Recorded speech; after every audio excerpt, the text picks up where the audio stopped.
right, Indiana Jones and the Dial of Destiny. Let's try to not do exactly spoilers. I don't know how this is going to go. I mean, we'll try not to spoil. I think, I mean, I guess there are some spoilery moments, especially towards the end, but I can open just by saying it not for me. Sure. This was, the de-aging stuff I'm fine with in dollops and doses. They really stretched my patience on this one. I think they're getting better at it.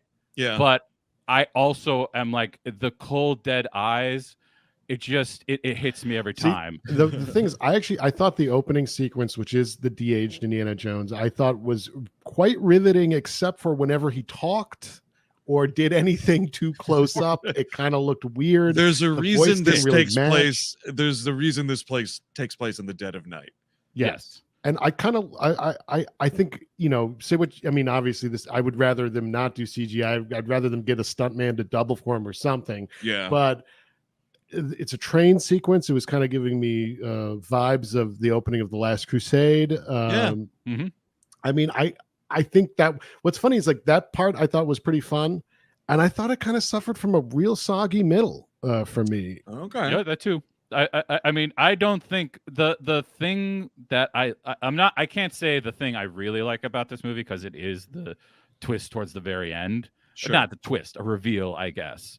Yeah. Which we're not going to spoil for people. We're not going to do. But hey, I mean, I guess my biggest thing is like, if I'm going to have an Indiana Jones movie, I want a fucking Indiana Jones movie. I don't want also Phoebe Waller-Bridges. We're trying to hedge our bets here.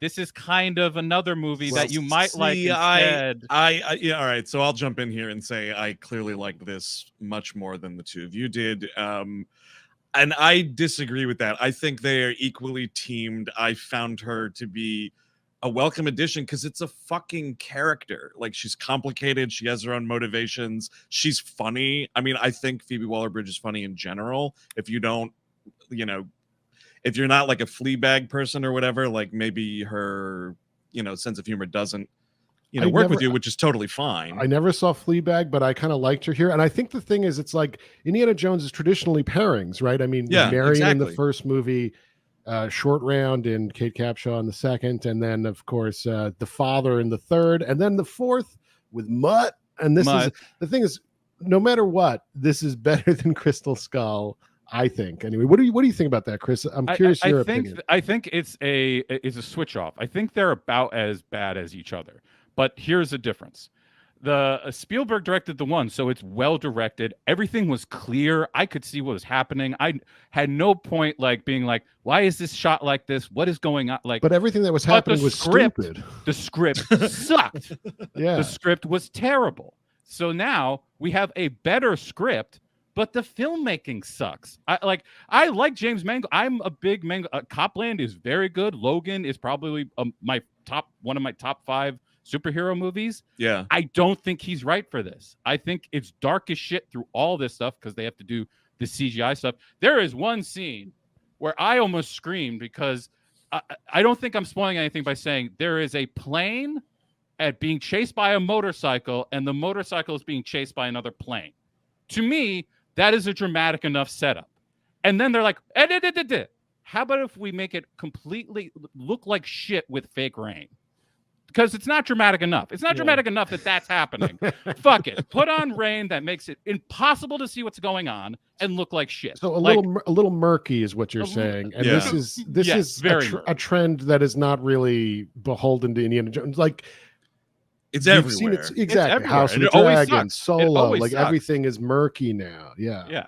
To help hide CG, I guess. It has to be, and it's like it's unfortunate because a lot of this movie, again, as much as I liked it, it's not perfect. And one of the problems was I was like, turn on the lights.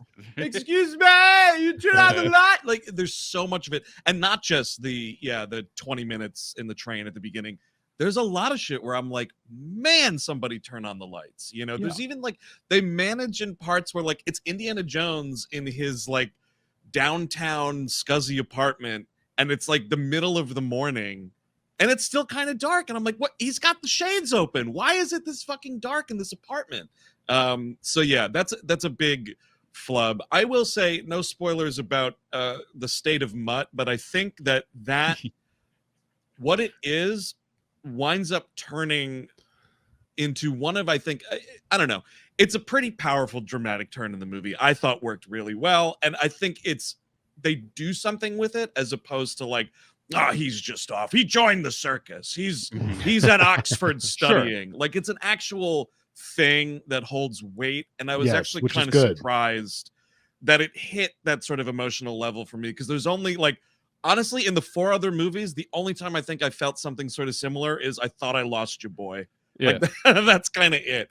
I think like it's emotionally it hits. I think because of, at least for me, it only hits because of what happens towards the end. The thing we're not going to talk about. Yeah.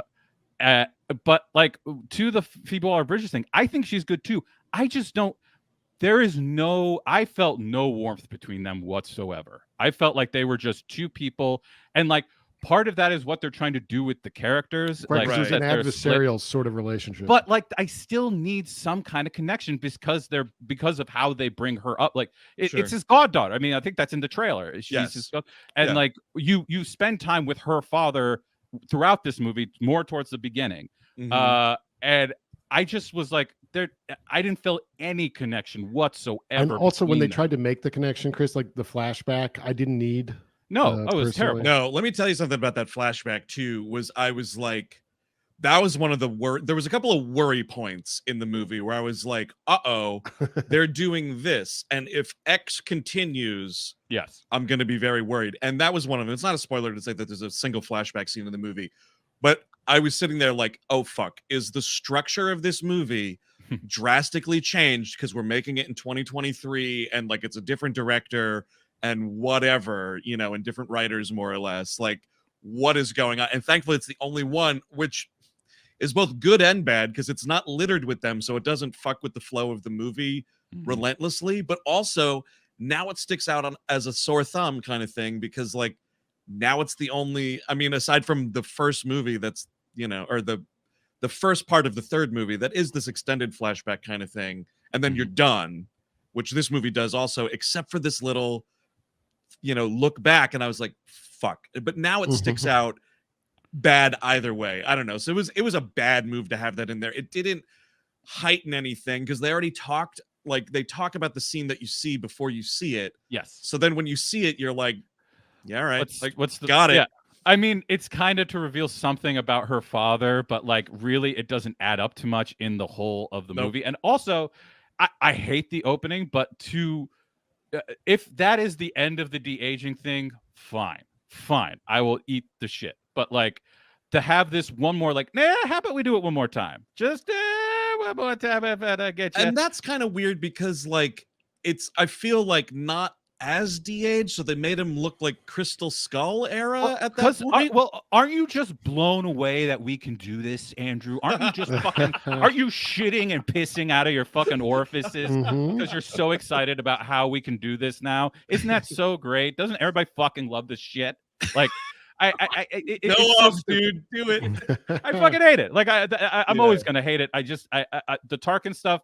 Sure. And The Irishman, it works because it's a soulful movie, and like you're supposed to be looking back at something that was the central of something massive. I love The Irishman too, but it doesn't work there either. I agree. He looks like Frankenstein, and he's got those giant blue eyes, and it's just disturbing. I get why people don't like it, and again, I think it should be wiped off. Period. Yes. But at least in a movie like that, I see what he's trying to do something with it.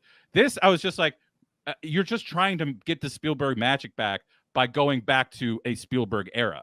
And like, I don't think that's very smart. I don't think you're Mangold. You know how to make a movie. Right. Don't second guess yourself like this. That's what's tough, right? Is because like, and I like James Mangold too. And I think I thought the directing was more fine than you did. It is like, it's an unenviable task for any director to have to pick up a franchise where the other 4 of them and the only other 4 of them to ever exist are directed by one of the most talented and celebrated filmmakers in the history of the medium. That's fucking heavy, man. Yeah. That's real heavy.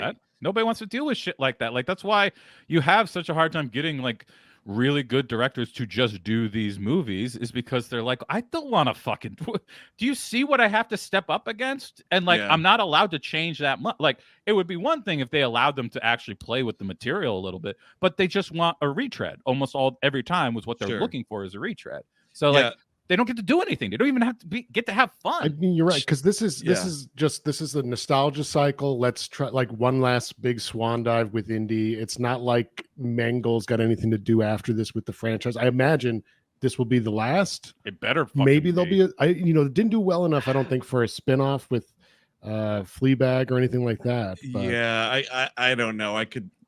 I would see maybe some like Disney Plus TV show where it's recast or whatever, which I don't particularly care for. I mean, there is precedence for recasting Indiana Jones, right? Because we had the Young Indiana Jones Chronicles, right? Sean Patrick Flannery. You could just do that again if you really wanted to tap into this, and it would probably be better than what we're getting now. I didn't hate this movie. I want to mention I gave it 3 stars on Letterboxd. I actually had a good time with it. But there are, those glaring problems. To the nostalgia stuff, because like obviously we're getting douched with nostalgia 24/7. I would argue that the nostalgia, how it's like, telegraphed in this movie, kind of airs closer towards, is not as good as, but airs closer towards Star Trek Picard than something like The Flash. Right, where The Flash is just like nothing but Easter eggs and elbow nudging and to just catch that fucking reference. Whereas like Picard was like, this is these characters 20 years on. And like, indeed, this is Indy 20 years on, and he's talking about things differently. It's a different sort of Indiana Jones. I mean, for, again, a reason that I'm not going to, talk about here, but I think it is a little bit of a different character. It's not just like the same guy. And like, he references, drinking the blood of Kala at one point and whatever. And so there's like things here and there, but it's not like, he's got the fucking crystal skull sitting on the bookshelf in his living room or, things like that. So it just felt more of like this is a nostalgia that's aged versus like look at that fucking CGI beep. And that CGI beep from The Flash, you know what I mean? Like, there's not that kind of gross shit. That said, I didn't need Sala. I felt like that was a little much. Yeah. Why would you give it? Like, I get like, first of all, like his very obvious, very wise opinions on being a Muslim, of course, notwithstanding. You also, in this age, like 100 people have brought this up, but in this age, a Welshman playing an Egyptian, like, are we still like fine? That's fine. Like in any other movie, people would be raising their cackles and losing their shit over this. But of course, nostalgia wins over. So like, he's grandfathered in quite literally. Yeah, literally. Like it's so fucking stupid. But like whatever. Like it's not great, but nice detail that, and not really a spoiler, but like Indy helped his family come to Egypt. That's kind of neat. I don't know. Whatever. Or come from Egypt to America, rather, I should say. I mean, as you alluded to, it is certainly a better movie than The Flash, but I can only say that because The Flash is a world-class atrocity. Like, there is not going to be something like that very often. That thing was a true fucking catastrophe. And like, the movie itself and everything leading up to the movie, it was just a perfect showcase. You could not ask for that to come back. This is like, I like Mads Mikkelsen as the villain. I'll say that. Yes. Oh, hell yeah. He was pretty good in that. Yeah. I like the whole, I like the plot. I like the concept. I like the stuff towards the end. I had a good time with a lot of it. Some of the Boyd effects Holbrook, are good. classic heavy. Boyd Holbrook, who I think is now, any James Mangold movie is going to have him as a heavy. I think that's just, after Logan in this, I think he's just like, you come back. And you know what's terrifying? What's terrible too is like Mangold was going to direct the Boba Fett movie, and it was supposed to be like a spaghetti western. Then we instead went to the kiddie TV show instead, and it's sort of like speaking of nostalgia and IP, I mean that's a property I would have liked to see Mangold handle.